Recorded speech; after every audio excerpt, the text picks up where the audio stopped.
जोहार दोस्तों, आज 21 फरवरी को झारखंड विधानसभा में एक इम्पॉर्टेंट मीटिंग हुई है। उसमें जो मैया सम्मान योजना है उसको प्रमुखता से रखा जा रहा है। ठीक है, देखिए मैं बिल्कुल क्लियर कट बोलने वाला इंसान हूँ। ऐसा नहीं कि मैं कहीं से रॉयल्टी लेके मैं कुछ भी बोलूँ कि ये करिए वो करिए। जोहार दोस्तों, आज 21 फरवरी को झारखंड विधानसभा में एक इम्पॉर्टेंट मीटिंग हुई है। आज की वीडियो में हम बात करेंगे झारखंड के जितने भी एग्जाम हैं, चाहे झारखंड फील्ड वर्कर हो, उत्पाद सिपाही हो, स्टेनोग्राफर हो, या जेपीएससी के जितने भी एग्जाम हैं, सीडीपीओ हो, चाहे हम बात करें न्यू वैकेंसीज की 14 जेपीएससी या जेपीएससी चेयरमैन, इससे संबंधित कुछ इंपॉर्टेंट जो है अपडेट्स पे हम यहाँ पे चर्चा करने वाले हैं।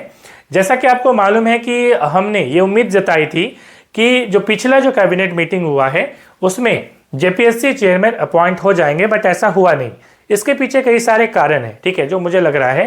देखिए बेसिकली अभी क्या हो रहा है ना कि आप जितनी भी कैबिनेट मीटिंग देखेंगे उसमें जो मैया सम्मान योजना है उसको प्रमुखता से रखा जा रहा है। ठीक है, और आपको मालूम होना चाहिए, मैंने पिछली वीडियो में 3-4 दिन पहले आपको बताया था कि झारखंड में अभी बजट होने वाला है। ठीक है, 3 मार्च को बजट आएगा। ठीक है, और यदि हम बजट सेशन की बात करें तो ये 24 फरवरी से स्टार्ट होकर 27 मार्च तक चलेगा। ठीक है, मैंने आपको पिछली जो वीडियो है उसमें मैंने आपको बताया था। ठीक है, और आज 21 फरवरी को इस बजट सेशन को सुचारू रूप से चलाने के लिए आज 21 फरवरी को झारखंड विधानसभा में जो स्पीकर हैं हमारे, ठीक है, रविन्द्रनाथ महतो जी, उन्होंने सर्वदलीय बैठक बुलाई थी। सभी दलों को मिलाकर एक बैठक बुलाई थी, बट इसमें जो मुख्य अपोजिशन है बीजेपी वो सम्मिलित नहीं हुई है यहाँ पे, और जो बाकी जो रूलिंग पार्टी है वो सम्मिलित यहाँ पे हुई है। इससे एक तो संदेश ये बिल्कुल जा रहा है कि जो बजट सेशन चलेगा वो घमासान होने वाला है, और बीजेपी जो है वो यहाँ पे कई सारे मुद्दे उठाएगी। बट प्रॉब्लम एक ये भी है कि अपोजिशन का कोई लीडर भी नहीं है। अभी तक बीजेपी ने कोई भी अपोजिशन लीडर अपोजिशन जो है वो नियुक्त किया गया नहीं है। तो उम्मीद की जा रही है कि बीजेपी ये काम कर लेगी, तब ये क्या होगा कि इससे एक आवाज उठाने में मदद मिलेगी। ठीक है, तो एक तो इम्पॉर्टेंट चीज ये है। दूसरी चीज, जैसा कि हमने बोला कि मैया सम्मान योजना पे काफी फोकस किया जा रहा है। कई लोग बोल भी रहे थे सर क्या सिर्फ मैया सम्मान योजना चला देने से क्या अगला जो इलेक्शन है उसमें सरकार वोट हासिल कर पाएगी? ठीक है, ये एक बहुत महत्वपूर्ण सवाल है। ठीक है, देखिए अगला इलेक्शन क्या होगा ये तो खैर अलग चीज है। ठीक है, कोई भविष्यवाणी इसमें नहीं की जा सकती, बट हाँ ये जरूर है कि कोई भी एक स्कीम से कोई भी सरकार बहुत दिनों तक नहीं चल सकती। रोजगार एक महत्वपूर्ण मुद्दा है और रोजगार पे सरकार को जरूर ध्यान देना चाहिए। फिलहाल सिचुएशन ये है कि जैसे कि हम बात करें मैया सम्मान योजना में बहुत सारे जो पैसे हैं वो ठगे भी गए हैं। मतलब बहुत सारी महिलाओं ने या पुरुष ने महिला बन के जो है पैसे ले लिए हैं, तो उन पैसों को वापस लेने की प्रक्रिया जो है झारखंड सरकार कर रही है। साथ ही साथ जो मैं यहाँ पे बता रहा हूँ कि 3 मार्च को जो बजट पेश होगा, कम ही दिन शेष रह गए हैं, तो इसमें कैसे महिला सम्मान योजना के लिए ज्यादा से ज्यादा पैसे उस बजट में दिए जाएं, इस पर चर्चाएं भी चल रही हैं। तो ये एक मेन मुद्दा बच जा रहा है। और हमारा जो नेक्स्ट मुद्दा है, जो जेपीएससी चेयरमैन की हम बात करें, ये गॉन हो जा रहा है, ये सेकेंडरी हो जा रहा है। ठीक है, जिसके कारण यहाँ पे कहीं ना कहीं जो जेपीएससी चेयरमैन है उनकी नियुक्ति संभव नहीं हो पा रही है। और यदि हम रिसेंटली बात करें तो आपको मालूम है कि झारखंड में जो क्लास 10th है उनकी जो पेपर है वो लीक हो गई।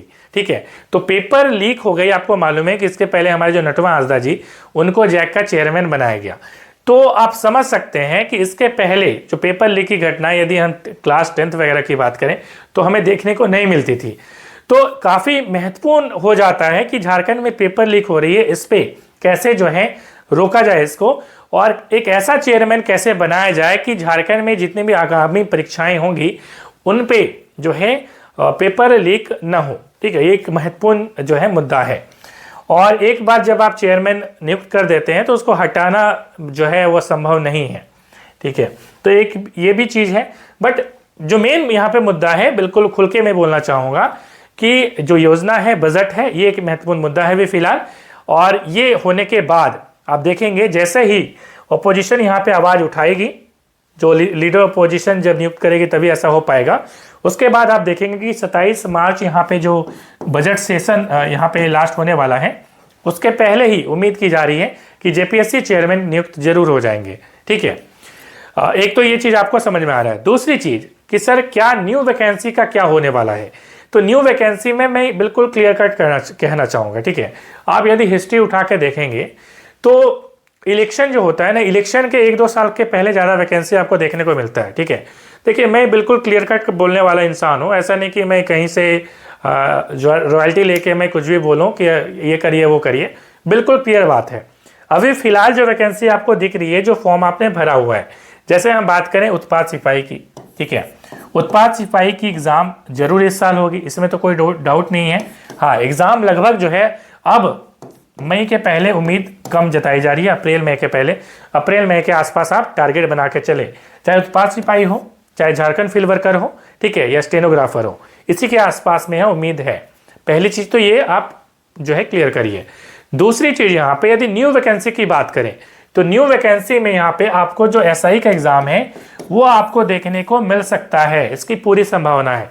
बट अदर एग्जाम्स की हम बात करें, जो भी आपको न्यूज़ में सुनने को मिलता है, उसको आप जब तक वैकेंसी नहीं आती तब तक आप उसके भरोसे मत बैठिए कभी, ठीक है। आप अलग अलग एग्ज़ाम, चाहे सेंट्रल गवर्नमेंट की हो चाहे अदर गवर्नमेंट की एग्ज़ाम, आप जरूर तैयारी करते रहिए। ऐसा नहीं कि मैं झारखंड का करवा रहा हूँ तो मैं बोल दूंगा आपको कि आप झारखंड का करते रहिए, ऐसा पाप वाला काम मैं नहीं करता, ठीक है। तो स्टूडेंट का भाग्य क्या होता है मुझे समझ में आता है, मैंने खुद एग्ज़ाम निकाला है। यदि मुझे कोई गलत जानकारी देगा, मेरी एज निकल जाएगी, तो एक बहुत महत्वपूर्ण चीज़ हो जाती है, ठीक है। देखिए, तो आपको करना क्या है, जो आपने फॉर्म भर दिया है उसकी तैयारी आप जरूर करें फिलहाल, ठीक है। आप एनालाइज फॉर यू ऐप में क्लासेस चल रही हैं, नोट्स प्रोवाइड करे जा रहे हैं, उससे कर सकते हैं, या खुद भी आप यदि तैयारी कर रहे हैं, खुद भी आप बुक निकाल के स्टार्ट कर दीजिए पढ़ना, ठीक है। पहली चीज़ तो आप ये समझ जाएं। दूसरी चीज़ मैंने बोला कि जो न्यू वैकेंसी है उसमें आप क्या करिए, एसआई की जो आप यहाँ पे सिलेबस है, और अभी जो सिलेबस है एसआई पे ऑलरेडी मैंने वीडियो बना रखा है कि सिलेबस क्या होगी, उसको आपने नहीं देखा तो जरूर देख लीजिएगा। सिलेबस लगभग अभी जितनी भी वैकेंसी झारखंड में जेएसएससी निकालेगी लगभग सेम रहेगा, ठीक है। तो आप एक काम कर सकते हैं कि आप झारखंड जीके जो है उसको जरूर पढ़िए, क्योंकि झारखंड जीके से ज़्यादा सवाल आएंगे। और चूंकि अदर जब गवर्नमेंट एग्जाम की आप तैयारी कर रहे हैं तो वहाँ पे निश्चित रूप से हिस्ट्री, ज्योग्राफी, पॉलिटी, ये सब तो आता ही आता है, ठीक है। तो उसको आप साथ में पढ़िए, जैसे ही वैकेंसी आएगी आप उसको जो है टारगेट कर सकते हैं आराम से। आप झारखंड जीके 1 घंटा 2 घंटा आप पढ़िए डेली, आप उससे आराम से चीज़ों को कर सकते हैं, ठीक है। और मैंने जो क्लास करवाई है झारखंड जीके की, अलग से भी मैंने एक जो है उसके लिए मैंने कोर्स निकाला हुआ है, उसमें आप 1 महीने में पूरे झारखंड जीके को आराम से खत्म कर सकते हैं, वीडियोस और पीडीएफ नोट से, ठीक है। ये आप काम एक कर सकते हैं। अगली चीज यहाँ पे है कि जैसे हम बात कर रहे हैं जेपीएससी की, तो जेपीएससी जो है एक लॉन्ग रन का एग्जाम है, it is not a one day exam, ठीक है। तो वन डे एग्जाम तो ये है नहीं, ठीक है। तो आपको एक इनफ टाइम चाहिए होता है, तो आप जो है जेपीएससी की तैयारी जो है जरूर करें, क्योंकि जेपीएससी वैकेंसी तो जैसे ही चेयरमैन आएंगे आपको जेपीएससी वैकेंसी दिखेगी, 14 जेपीएससी 2025 में ही दिखेगी, ठीक है। हो सकता है जून जुलाई, जो मैंने बोला था आपको, वो जून जुलाई के आसपास में इसकी वैकेंसी देखने को मिल सकती है। तो इसको आप टारगेट बना के चल सकते हैं, जुलाई के आसपास का प्रीलिम्स और लगभग सितंबर अक्टूबर का मेंस, ठीक है। ये आप टारगेट बना के चलिए। और यदि हम बात करें जेपीएससी चेयरमैन की, तो उसकी ऑलरेडी हमने बात कर चुके हैं कि जो बजट सेशन है उसी ड्यूरेशन में आपको यहाँ पे चेयरमैन की नियुक्ति भी होते हुए दिख जाएंगी। तो आई होप सारी चीज़ें आपको क्लियर हो गई होंगी। कोई भी डाउट होगा कमेंट करके पूछिएगा। मिलते हैं नेक्स्ट वीडियो में। जोहार झारखंड।